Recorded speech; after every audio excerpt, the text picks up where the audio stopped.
Assalamu alaikum, dear friends. Today we are going to discuss lecture number 3 of carbohydrates of fourth sem.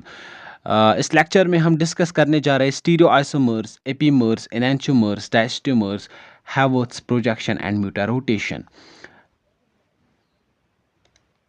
पहले हम आएंगे stereoisomers पर। Stereoisomers होते क्या हैं?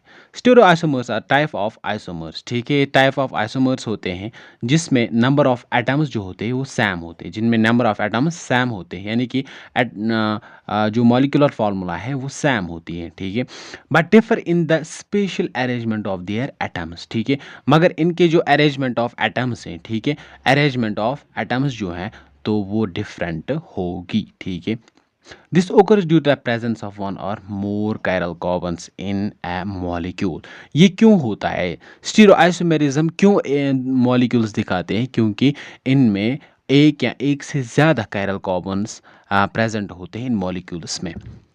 अब अगर हमें कोई एक मॉलिक्यूल दिया गया है तो हम उसमें कैसे ये निकाल सकते हैं कि उसके कितने आइसोमर्स बनेंगे। ठीक है, तो उसके लिए एक फॉर्मूला है, वह है 2⁻n। ठीक है, n represents the chiral carbon. और एल्डोज के लिए हम लिखते हैं x-2 और कीटोज के लिए हम लेते हैं x-3। ये क्यों लेते हैं हम, ये हम देखेंगे। ठीक है, एल्डोज के लिए क्यों हम लेते हैं x-2? x represents the number of carbon. ठीक है, नंबर ऑफ कार्बन। तो एल्डोज में क्या होता है? एल्डोज में जो ऊपर वाला कार्बन नंबर 1 है वहाँ पर CHO है, यानी कि एल्डिहाइड ग्रुप है, और लास्ट पे CH2OH है। ठीक है, तो ये दो कार्बन जो है ये कायरल कार्बन नहीं हो सकते हैं। ठीक है, तो इसीलिए हम इन दो कार्बन्स को माइनस करते हैं।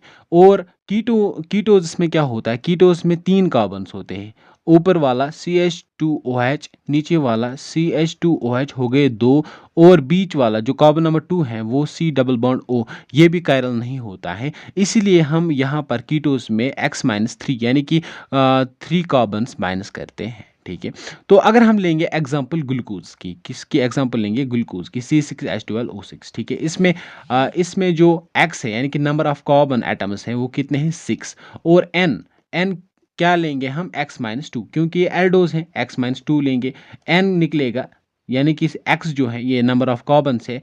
ठीक है, ये है 6-2, ये निकलेगा, n निकलेगा 4। अब इस n को पुट करेंगे हम इक्वेशन में, इस इक्वेशन में 2⁻n यानी कि 2⁻4।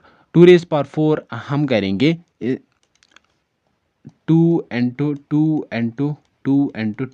वो होगा 2 2s और 4 4 2s और 8 8 2s और 16, यानी कि 16 हमें आंसर मिला। इसका मतलब जो ग्लूकोज है इसके 16 आइसोमर्स बनेंगे। ठीक है, अगर कभी भी क्वेश्चन आता है इस तरीके से तो आप निकाल सकते हैं आइसोमर्स।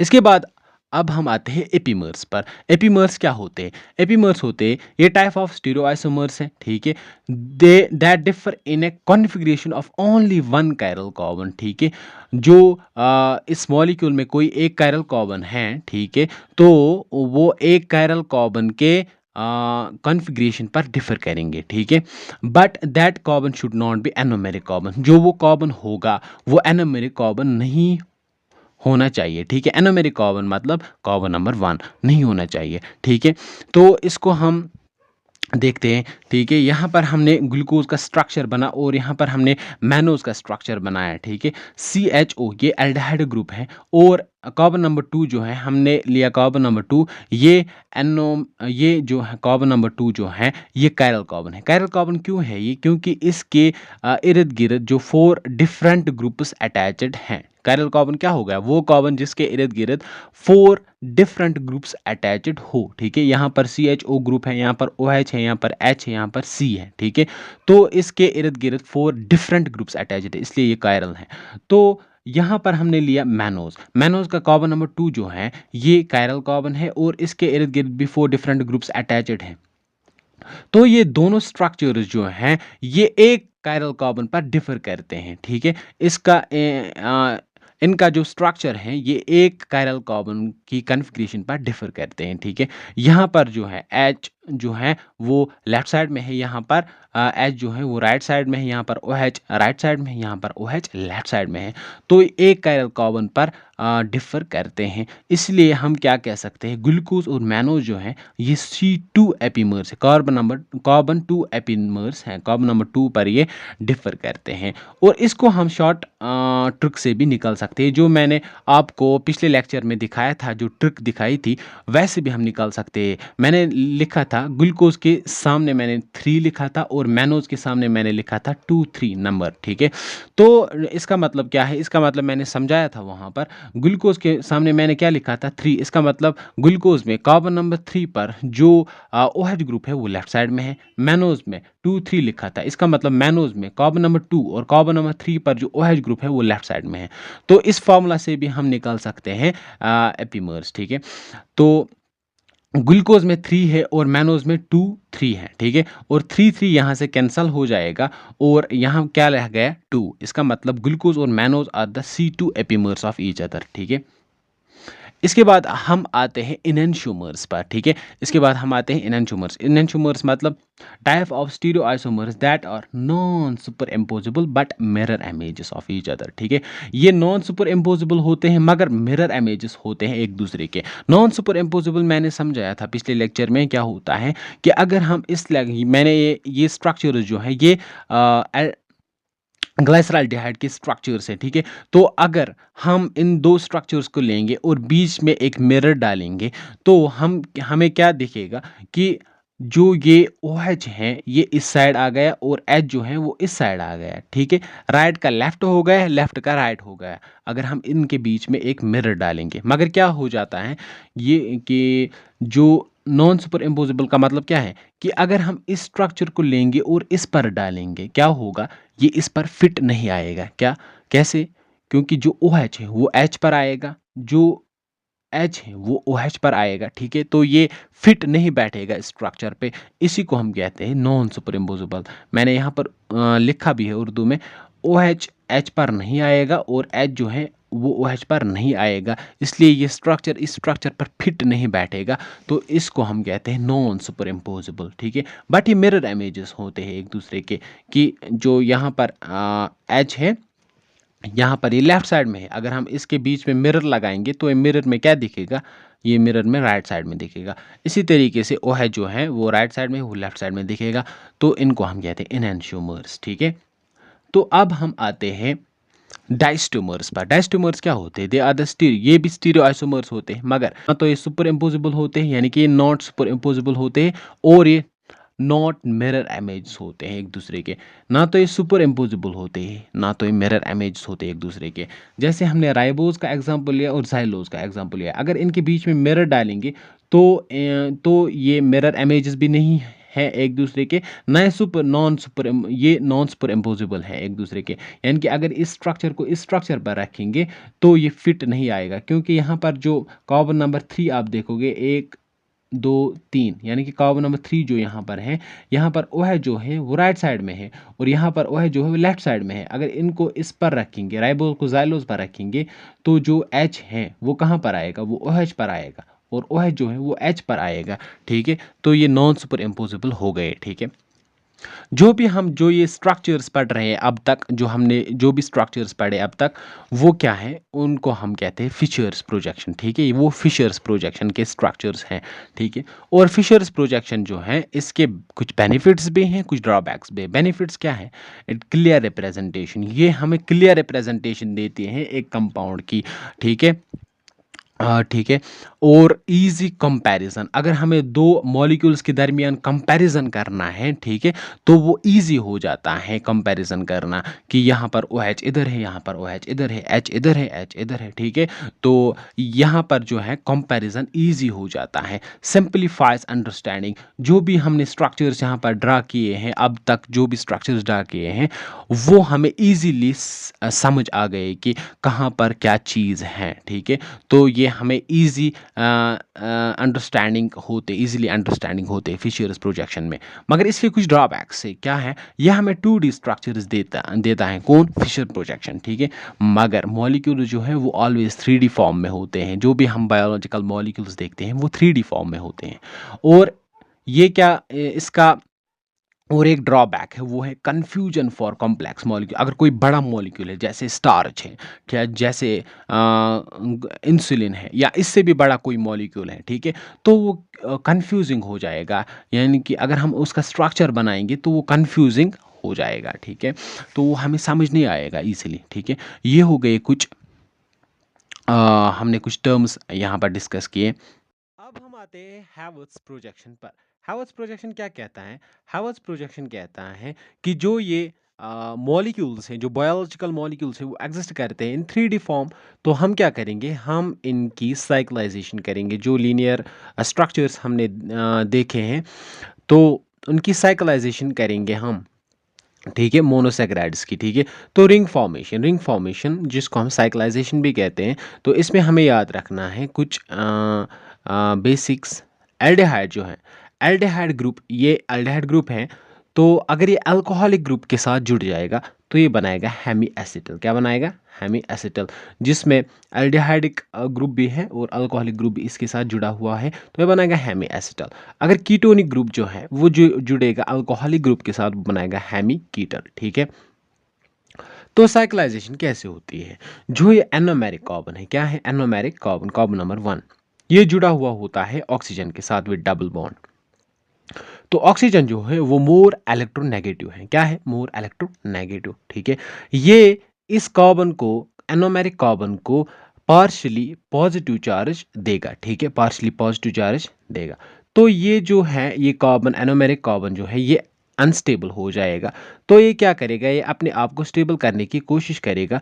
तो ये एक काम करेगा, ये कार्बन नंबर 5 पर जो OH ग्रुप है, कार्बन नंबर 5 पर जो OH ग्रुप है, उसका जो ऑक्सीजन है, ये उसके साथ पार्शियल बॉन्ड बनाएगा, ठीक है।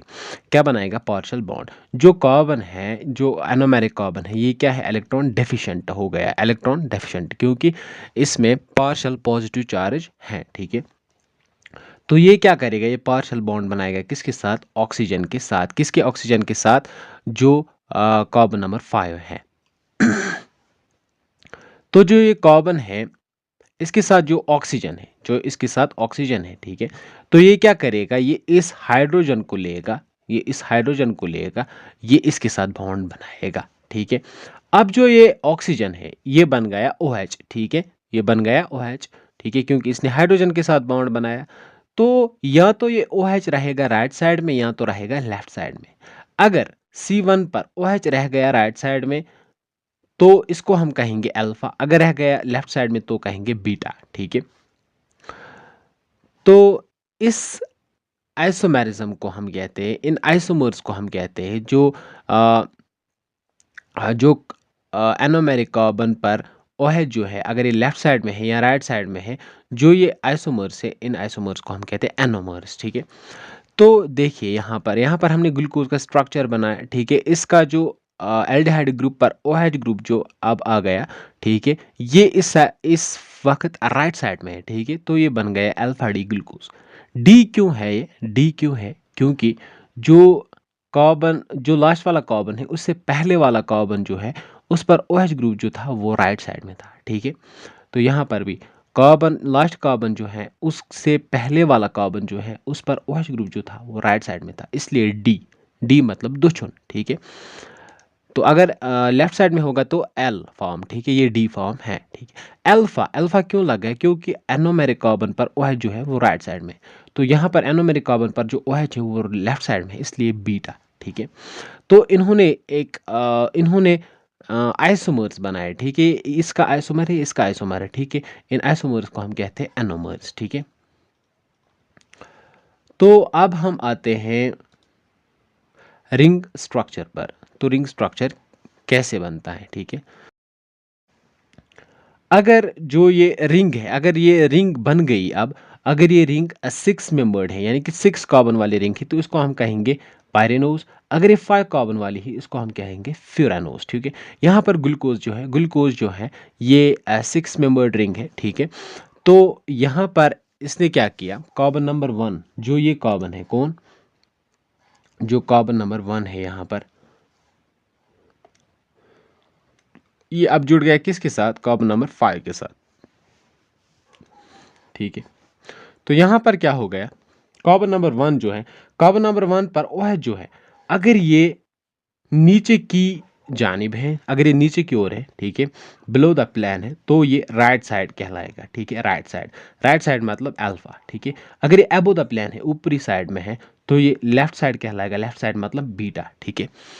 तो रिंग स्ट्रक्चर में ऐसे ही हम अल्फा बीटा पहचानते हैं, ठीक है। तो यहाँ पर जो OH है, ये ग्लूकोज का स्ट्रक्चर है, ठीक है। तो इसमें OH जो है वो नीचे की साइड है, इसका मतलब ये अल्फा डी ग्लूकोज है, ठीक है। यहाँ पर हमने क्या लिखा, अल्फा डी ग्लूकोपायरानोज। पायरानोज क्यों लिखा, क्योंकि ये 6 मेंबर्ड रिंग है। अगर ये 5 मेंबर्ड रिंग होती तो क्या कहेंगे, अल्फा डी। अगर ये 5 मेंबर्ड रिंग होती तो यहाँ पर फ्यूरानोज लगेगा, ठीक है, यहाँ पर फ्यूरानोज हम लगाएंगे, ठीक है। यहाँ से नंबरिंग स्टार्ट होती है 1 2 3, carbon numbering, carbon number 1, carbon number 2, carbon number 3, carbon number 4, carbon number 5 and carbon number 6, ठीक है।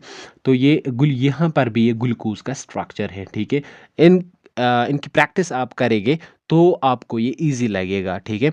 जो राइट साइड में जो भी है उसको बिलो द प्लान लाएंगे, जो लेफ्ट साइड में था हम लिखते, जो लेफ्ट साइड में लिखते थे, ठीक है, उसको हम अबो द प्लान करेंगे, ठीक है, ऊपरी साइड, ठीक है।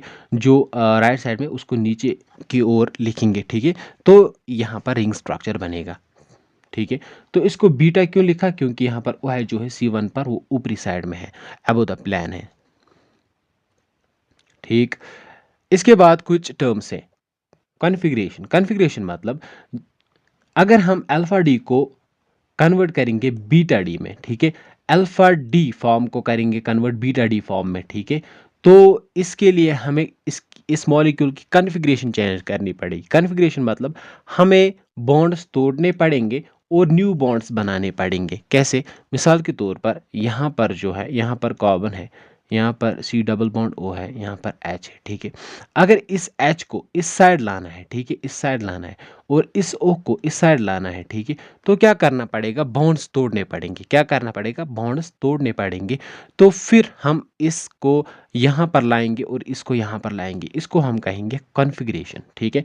कॉन्फर्मेशन क्या हो गया, कॉन्फर्मेशन हो गया स्पेशल अरेंजमेंट ऑफ एटम्स, ठीक है। जब हम स्पेशल अरेंजमेंट ऑफ जो एटम्स का जो एटम्स की जो पोजीशन है उसको चेंज करेंगे, ठीक है। यहाँ पर H है, यहाँ पर OH है, ठीक है। इसको यहाँ पर लाएंगे, इसको यहाँ पर लाएंगे, मगर कैसे, विदाउट ब्रेकिंग द बॉन्ड्स, ठीक है। तो इसको हम कहेंगे कन्फर्मेशन चेंज, ठीक है। तो कार्बोहाइड्रेट एग्जिस्ट करता है 2 फॉर्म्स में।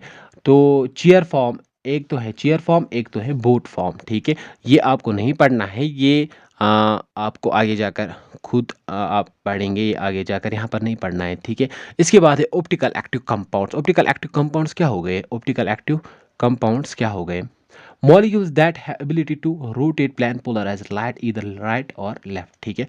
जो वो मॉलिक्यूल्स जिनमें ये एबिलिटी है कि वो प्लान पोलराइज लाइट को या तो लेफ्ट में घुमाए या तो राइट में घुमाए। ये कब होगा, ये तब होगा जब हम प्लान पोलराइजर लाइट को इस कंपाउंड में पास करेंगे। ये क्यों होगा, ये इसलिए होगा क्योंकि इस मॉलिक्यूल में या इस कंपाउंड में कैरल कार्बन्स प्रेजेंट होंगे। ये प्लान पोलराइजर लाइट है, ठीक है। अगर ये लेफ्ट की साइड घूमे घूमे या राइट की साइड घूमे, अगर ये लेफ्ट साइड की घूम गई तो इसको हम कहेंगे डी फॉर्म, ये स्मॉल डी है, ठीक है, प्लस डी। तो इसका मतलब है डेक्स्ट्रो रोटेटी, ठीक है। अगर ये लेफ्ट में घूम गई तो इसको हम कहेंगे -L, ठीक है। तो ये हो गया लिवो रोटेटी, ठीक है। तो इसको हम प्लस या माइनस से भी डिनोट करते हैं, ठीक है। तो ये प्लान, अगर इस कंपाउंड ने, इस सॉल्यूशन ने प्लान पोलराइज्ड लाइट को लेफ्ट में घुमाया तो कहेंगे प्लस डी। अगर राइट में घुमाए तो कहेंगे प्लस डी, अगर लेफ्ट में घुमाए तो कहेंगे -L, ठीक है। इसको कैपिटल डी या कैपिटल एल के साथ कंफ्यूज नहीं करना है। कैपिटल डी और कैपिटल एल हम देखते हैं कंपाउंड में on the presence of OH, ठीक है, on the presence of OH। OH किस साइड में प्रेजेंट है, जो लास्ट वाला कार्बन है उससे पहले वाला कार्बन पर जो OH है वो किस साइड में प्रेजेंट, या तो लेफ्ट साइड में होगा या तो OH राइट साइड में होगा। अगर वो लेफ्ट साइड में है तो L, राइट साइड में है तो D, ठीक है। तो ये हो गया ये। इसके बाद हम आएंगे म्यूटा रोटेशन पर, ठीक है। म्यूटा रोटेशन क्या हो गया? म्यूटा रोटेशन हो गया, ये एक प्रोसेस है where a specific molecule like certain sugars change its shape when dissolved in water, ठीक है। तो ये एक प्रोसेस है जिसमें स्पेसिफिक मॉलिक्यूल्स जो होते हैं जैसे सर्टन शुगर्स हैं, वो अपनी शेप को चेंज करते हैं जब उनको डिज़ोल्व किया जाता है वाटर में, ठीक है। ये चेंज क्यों होती है?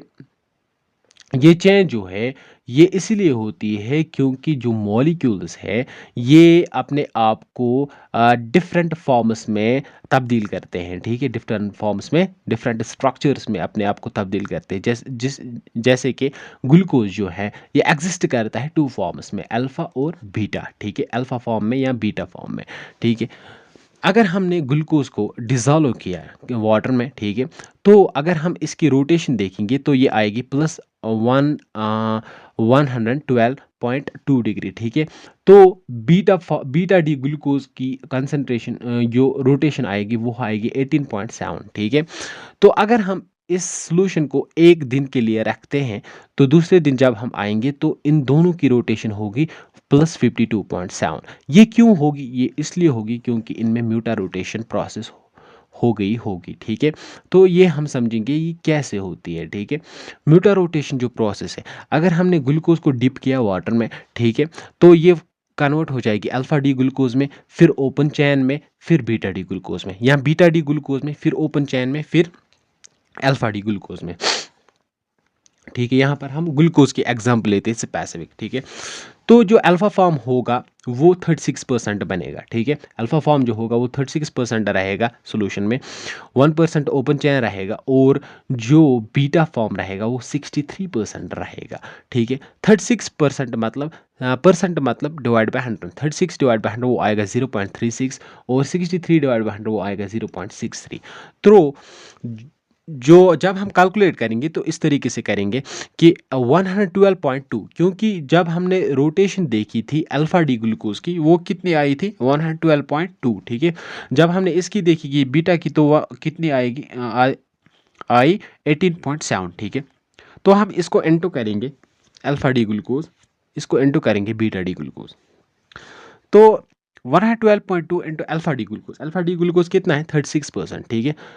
112.2 इंटू 0.36 वो ये कितना आया 0.36, ठीक है। तो ये निकलेगा 40.392।